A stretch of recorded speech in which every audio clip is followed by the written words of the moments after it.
This is the perfect rhythm for falling in love. Sorry, I got confused. That's right. I think I'm getting tired. No. No. Coffee. Okay, here's a really great question. Okay. Would you be able to help me understand why I find kissing and the thought of the wonderful gift of sex in marriage scary? I don't even let my parents kiss me. How do I get over this fear? I think that is a really, really great question, and I think that it's a question that a lot of girls have and struggle with. I think sometimes the unknown can be a really scary thing, and I think that the world and I guess media and television have painted this certain image of sex and of intimacy and relationships as something very different than what it is. And I think we see a lot of times in the media or on television, we don't see a lot of respect when it comes to kissing or sex. I think a lot of times we see women portrayed as sex objects, and I think sex inside of marriage is completely different than that. And I think that if all I knew was sex and what the media presented it as, I would be scared of it too. But I think a couple things. I think one thing is the unknown can be a bit scary, kissing and sex, and it can be a scary issue. But I think the second thing is kissing and sex and intimacy has been misconstrued in a lot of ways to project women as something that we're not. And I think that I can say this, and this is something that someone shared with me before I got married, is that intimacy inside of marriage is a really beautiful thing. And I think that what's so great about it is that there's mutual respect and mutual communication. And I think that's something that you don't oftentimes see on television, is that mutual respect inside of marriage, inside of intimacy. And I think that's what can make it so scary, is when you don't think that guy respects you, or respects your opinion, or respects your convictions, or respects what you're comfortable with. And so I think that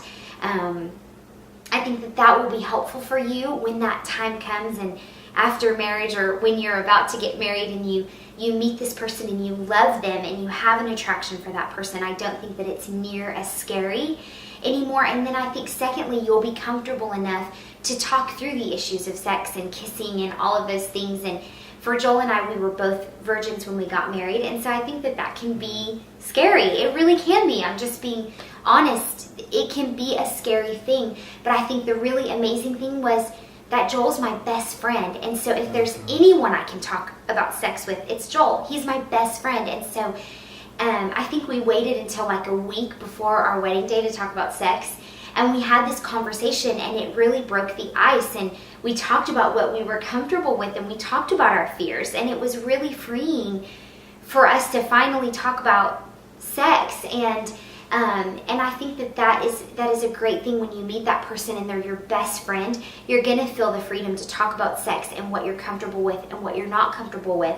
And what I'll also say is I had a mentor of mine that we had a meeting probably a week or two before I got married, and we specifically talked about sex, and I asked her all of the questions that I could possibly have about sex, and I was scared and confused, and but she really, as an older woman who had been married for many years, walked me through sex. And I know that's kind of an embarrassing thing to say, but it really took the fear away for me, and I asked her questions, and I trusted her, and she was really a mother of the faith kind of in my life, and it really took the fear away. So I'll say this to you: it's okay that you're scared.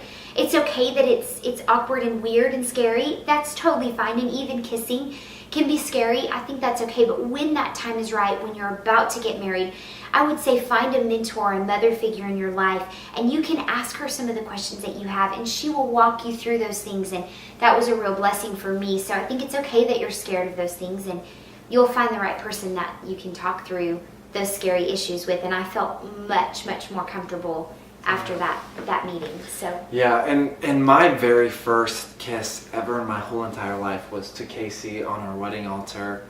And that's a whole nother long story. But I just want to say, even standing up in front of all those people is my very first time to kiss anyone. in front of like hundreds of people. Yeah, I mean, the only other time I guess I kissed was, the back of my hand in junior high just to practice. But just joking. Maybe once or twice. But just a few times. Yeah. I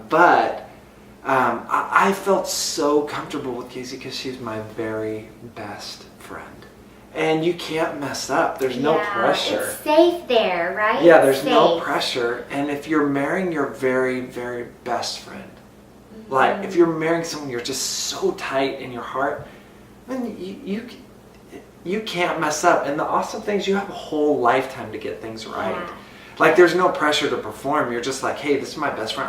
I'm committed to you for the rest of my life. And if I mess up and I don't kiss you, we'll just keep practicing till we get it right. Yeah. Same with sex. If we don't get it right the first time, we'll just do it again. Until you get it right, you're committed to this relationship. So it takes a lot of the fear out of it. Yep. This is the perfect rhythm for falling in love, dear.